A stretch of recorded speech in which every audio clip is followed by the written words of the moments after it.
오늘은 창세기 17장 9절로 14절에 있는 말씀으로 돈을 주제로 함께 말씀을 상고해 보고자 합니다.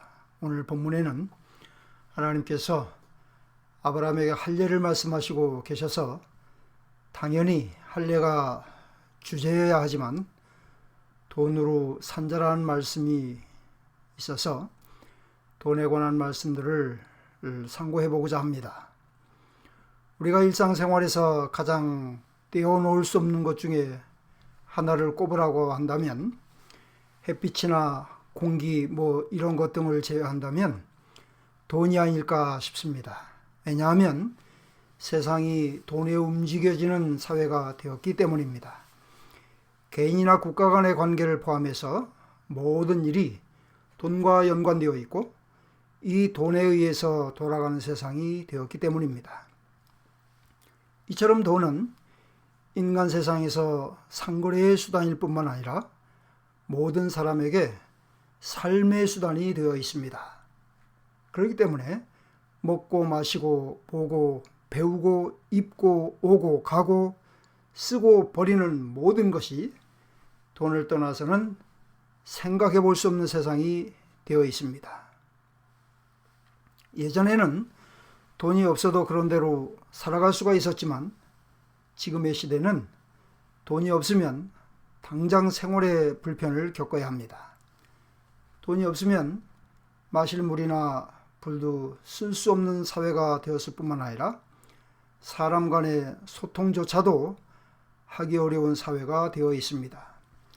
좀 앞서가는 나라일수록 돈에 더 얽매여 하는 구조로 짜여져 있어서 삶의 편리함과 불편함까지도 돈에 의해서 좌우되는 세상을 살아가고 있습니다. 뿐만 아니라 이 돈에 의해서 사람의 대우가 달라지기도 합니다. 돈에 의해서 사람이 평가되기도 합니다. 돈에 의해서 사람의 위상이 달라지기도 합니다.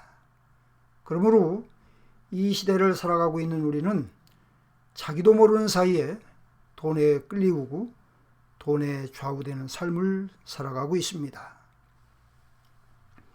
이처럼 돈의 힘이 사람을 좌우하고 있는 시대가 되었기 때문에 사람들은 돈에 의해서 흔들리기도 합니다. 돈 때문에 마음이 흔들리고 돈 때문에 인격이 흔들리고 돈 때문에 가치관이 흔들려서 돈과 관련된 수많은 문제들이 발생하고 있습니다. 돈 때문에 가정이 깨어지기도 합니다. 돈 때문에 부모 형제 간의 관계가 틀어지고 친구나 이웃 관계가 잘못되기도 합니다. 돈 때문에 양심을 버리기도 합니다. 돈 때문에 정신을 잃어서 사람을 죽이기까지 하는 경우도 있습니다. 이처럼 사람이 살아가는 데 있어서 떼어놓을 수 없는 돈은 언제부터 왜 있게 되었을까요? 첫째, 돈은 BC 2000년 전부터 사용되었습니다. 성경에는 돈이 BC 2000년 전에 살았던 아브라함 때에 이미 사용되고 있었음을 말씀하고 있습니다. 본문 12절로 13절에 돈으로 산자라는 말씀이 있는데 성경에서 돈이라는 말이 처음으로 쓰여진 것이 아닌가 하는 생각이 듭니다. 창세기 12장 5절에 아브라함이 하란을 떠날 때에 모든 소유와 얻은 사람들을 이끌고 가나안 땅으로 갔다는 말씀에서 돈으로 사람을 얻었을 것으로 생각합니다. 또 창세기 5장 22절에 가인의 7대 손인 두발 가인이 동철로 각양기계를 만들었다는 말씀이 있어서 아브라함 전에도 돈이 사용되었을 것이라고 추측해 볼 수 있지만 돈이라는 단어를 찾지 못했습니다. 여러분도 살펴보시고 혹시 찾게 되시면 알려주시기 바랍니다. 아브라함은 가나안 땅에 이주해 들어가 살면서 죽은 사라를 장사하기 위해서 은을 주고 밭을 산 것을 말씀하고 있습니다. 아브라함은 에브론의 밭을 사면서 거기에 속한 굴을 포함하여 수목동을 아브라함의 소유로 정하고 에브론에게 상고에 통용하는 은 400세겔을 달아서 주었다고 했습니다. 아브라함과 에브론은 땅을 사고 팔면서 정해진 거래 금액에 세부 항목들을 지정하고 증인도 세웠던 것을 볼 수 있습니다. 이것은 아브라함이 살고 있던 그 시대에 이미 일반적으로 통용되는 돈이 있었고 상거래가 잘 자리 잡혀 있었던 것을 알게 해주는 말씀입니다. 하고 있습니다. 창세기 33장 18절로 19절에는 아브라함의 손자 야곱이 세겜 사람에게서 은 100개를 주고 장막친 밭을 사서 거기에 단을 쌓은 일도 말씀하고 있습니다. 이와 같이 오래전부터 쓰여지던 돈은 은이나 금으로 만들어서 사용했는데 상거래식뿐만 아니라 일상생활에서도 널리 사용되어져 왔던 것을 알 수 있습니다. 성경에는 돈이 여러 용도로 쓰여진 것을 말씀하고 있는데 아브라함은 은을 주고 땅을 사서 매장지로 사용하기도 했고 노비를 사기도 했습니다. 기근을 만난 야곱은 아들들에게 돈을 주어서 애굽으로 내려가서 양식을 구해오게도 했습니다. 품삯을 주고받는데도 사용했습니다. 사고에 대한 배상금으로도 사용했습니다. 남자가 아내 될 처녀를 데려올 때 예물로도 사용했습니다. 사람 간에 오가는 예물로도 사용했습니다. 하나님께 바치는 예물로도 쓰였고 성전을 짓고 그 성전에 필요한 기구들을 만드는 데도 쓰였습니다. 부과된 세금을 내는 데도 쓰였고 왕이 머리에 쓰는 관이나 장신구를 만드는 데도 쓰였습니다. 로마 제국 시대에는 돈을 주고 로마 시민권도 살 수 있었는데 그때에도 은이나 금으로 만든 돈이 통용되고 있었습니다. 지금으로부터 4,000년 전 사람인 아브라함 시대에 사용하던 은과 금은 지금도 여전히 돈의 가치를 지니고 있습니다. 이 같은 돈의 효용성은 옛날이나 지금이나 별 차이가 없지만 옛날과 달리 모든 면에서 누구나 돈에 엮여야만 살아갈 수 있는 환경으로 변한 현대사회에서는 돈의 힘이 더욱 커지게 되었습니다. 둘째, 돈은 어디에서 나오게 되었을까요? 예전에 돈으로 사용하던 은이나 금은 땅에서 나왔는데 지금도 금, 은, 동철, 보석은 여전히 땅에서 나오고 있습니다. 오래전에는 금이나 은이 돈으로 쓰였지만 지금은 각 나라마다 은행 시스템을 통해서 각기 다른 화폐를 만들어 사용하고 있습니다. 그러나 성경에는 돈의 출처를 분명히 말씀하고 있습니다. 태초에 하나님께서 천지를 창조하시고 에덴 동산을 창설하셨는데 거기에는 정금과 보석들도 있다고 했습니다. 이 말씀은 돈의 출처가 하나님이심을 분명하게 보여주고 있습니다. 그러므로 성경에는 은도 내 것이요 금도 내 것이니라 만군의 여호와의 말이니라고 하셨습니다. 이와 같이 성경은 돈이 하나님의 것이며 하나님께로부터 나오는 것임을 말씀하고 있습니다. 욥기 41장 11절 말씀에는 온 천하에 있는 것이 내 것이라고 하셨습니다. 왜냐하면 금은 보석을 포함해서 온갖 것을 땅에 두시고 그것을 사람으로 취하게 하신 분이 하나님이시기 때문입니다.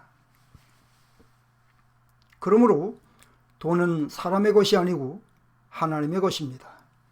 이처럼 돈은 사람의 것이 아님에도 누구나 이 돈을 좋아하고 또 더 많이 가지게 되기를 원합니다.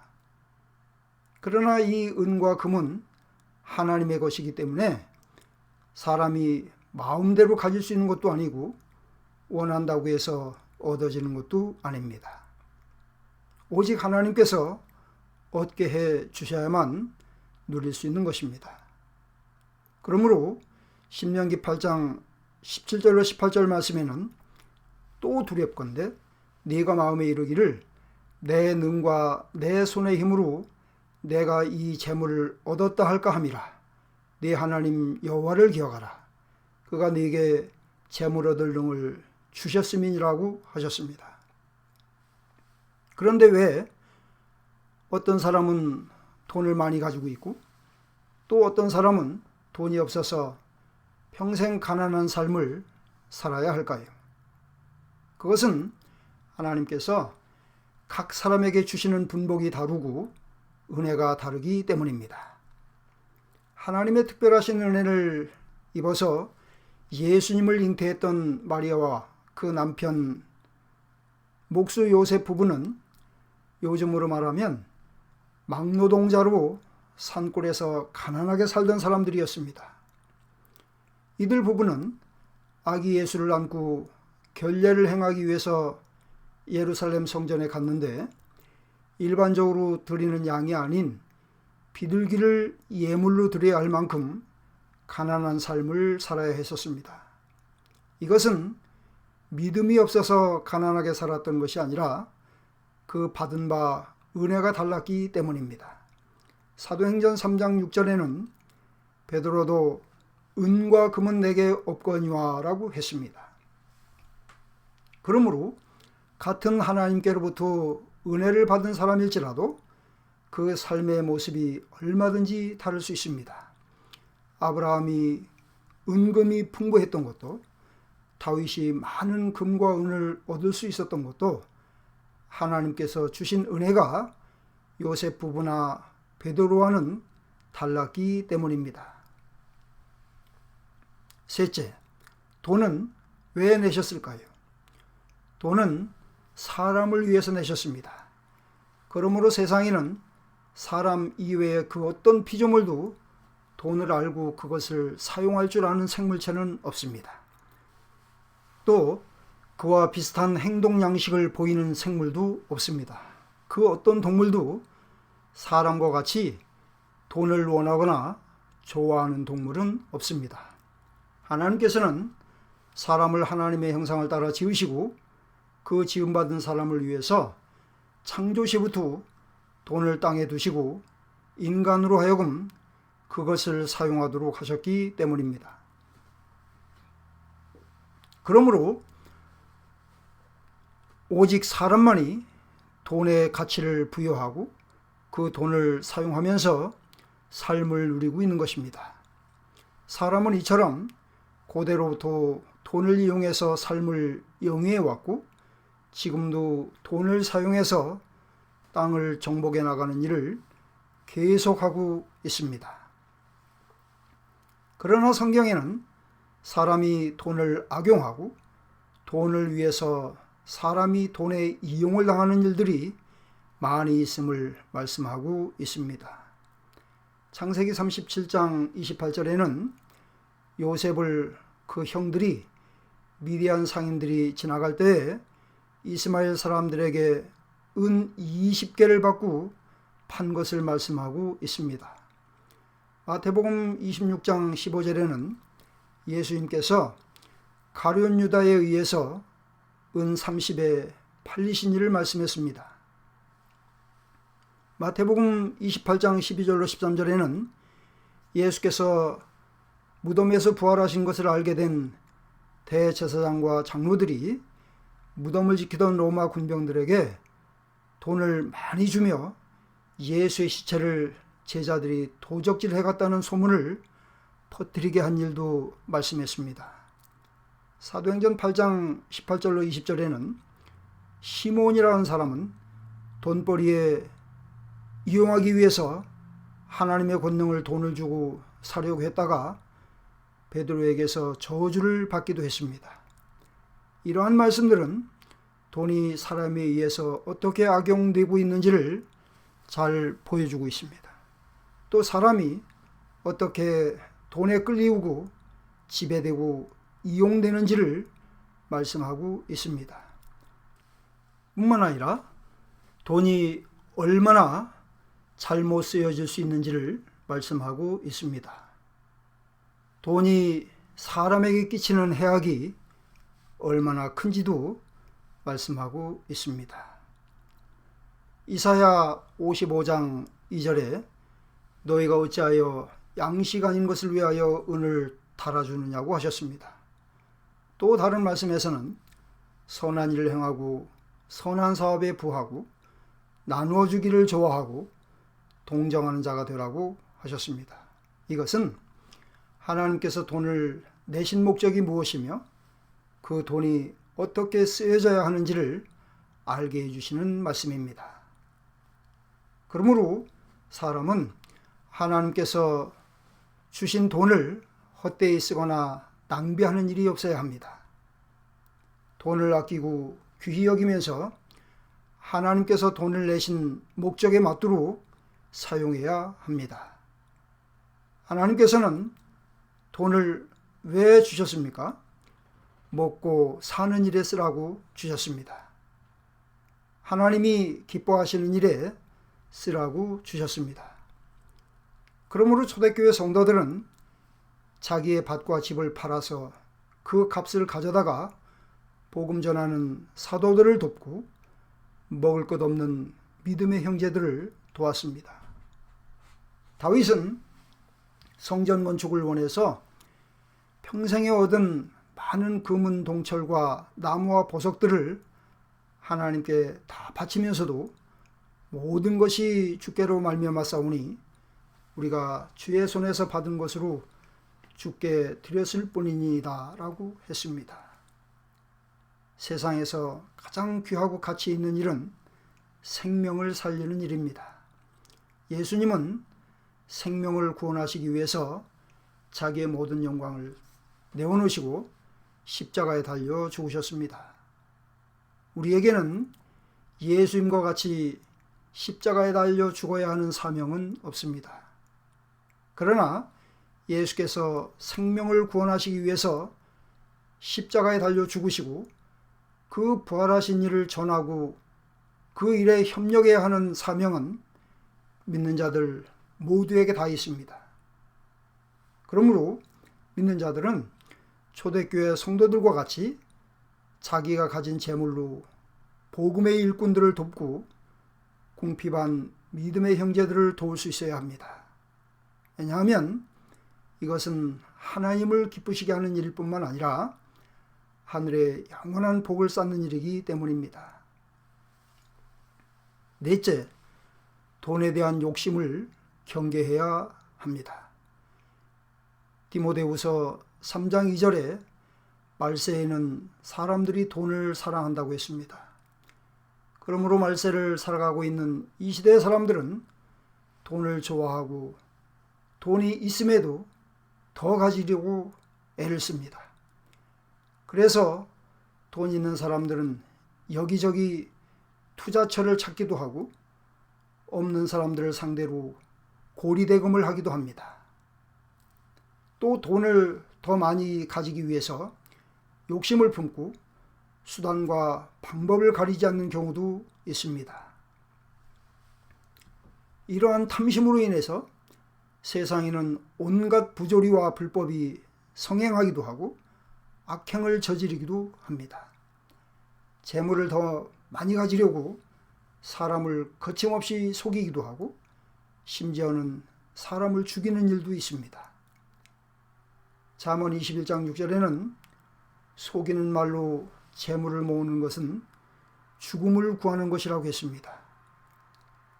오늘날 세상에서 일어나고 있는 많은 사건들은 대부분이 돈과 관련이 되어 있습니다. 그러므로 부활해야 하는 자들은 시험과 올무와 여러 가지 어리석고 해로운 정욕에 떨어진다고 하셨습니다. 곧 사람으로 침륜과 멸망에 빠지게 하는 것이라고 하셨습니다. 돈을 사랑함이 일만하게 뿌리가 되나니 이것을 사모하는 자들이 미혹을 받아 믿음에서 떠나 많은 근심으로서 자기를 찔렀도다라고 말씀하셨습니다. 이와 같은 말씀 외에도 성경에는 여러 곳에서 돈에 대해서 말씀하고 있고 또 돈에 대한 욕심을 경계하고 있습니다. 사도 바울은 사도행전 20장 33절로 35절에서 내가 아무의 은이나 금이나 의복을 탐하지 아니하였다고 했습니다. 예수님께서는 삼가 모든 탐심을 물리치라고 말씀하셨습니다. 또한 신명기 17장 17절 말씀에는 은금을 자기를 위하여 많이 쌓아두지 말라고 하셨습니다. 이와 같이 돈은 동서고금을 막론하고 사람들의 마음을 유혹하고 그 삶을 지배하고 있습니다. 그러나 돈의 주인이신 하나님께서는 돈에 대한 탐심을 경계하고 계십니다. 성경에서 돈의 출처와 그 쓰여짐에 대해서 이처럼 많은 말씀을 하고 있는 것은 돈이 사람의 삶에 직접적으로 관련이 있기 때문입니다. 그러므로 이 돈은 사람이 어떻게 사용하느냐에 따라서 유익과 해악을 결정짓습니다. 이 돈은 사람이 어떤 마음을 가지느냐에 따라서 하나님과의 관계와 사람과의 관계를 결정짓습니다. 사람은 그 누구도 세상에 나올 때 돈을 가지고 오지 않았습니다. 또 세상을 떠날 때에도 한 푼도 가지고 가지 못합니다. 다만 돈의 주인이신 하나님께서 맡겨주신 분량대로 세상에서 쓰다가 갈 뿐입니다. 그러므로 우리는 하나님의 것을 맡아가지고 있는 동안 부지런히 선한 일에 부한 자가 되기를 힘써야 합니다.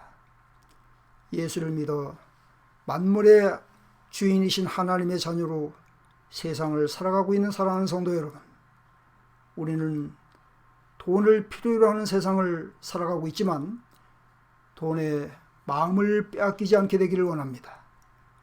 이 땅에 돈을 내시고 그 돈의 주인 되시는 하나님께로 우리의 마음이 언제나 향할 수 있기를 원합니다. 재물을 얻을 능을 주시는 하나님을 더욱 든든히 의지할 수 있기를 원합니다. 내게 허락하신 재물을 감사하면서 선한 일에 부한 자가 될 수 있기를 원합니다. 기도합시다. 하나님 아버지, 은혜를 감사합니다. 재물을 땅에 두시고 그것을 누리며 살게 해주심을 감사합니다. 은과 금의 주인이신 하나님을 찾고 의지하는 저희들이 되게 해 주옵소서. 재물에 저희 마음을 빼앗기지 않게 해 주옵소서. 한 주간도 가정들마다 살아가는 데 필요한 재물을 풍성히 얻도록 복을 주시고 손으로 하는 일마다 많은 열매가 있게 해 주옵소서. 비록 전염병을 마주하고 있지만 저희 모두를 지켜주셔서 영육간에 건강하게 해주시고 평안하게 해 주옵소서. 예수님의 이름으로 기도하옵나이다. 아멘.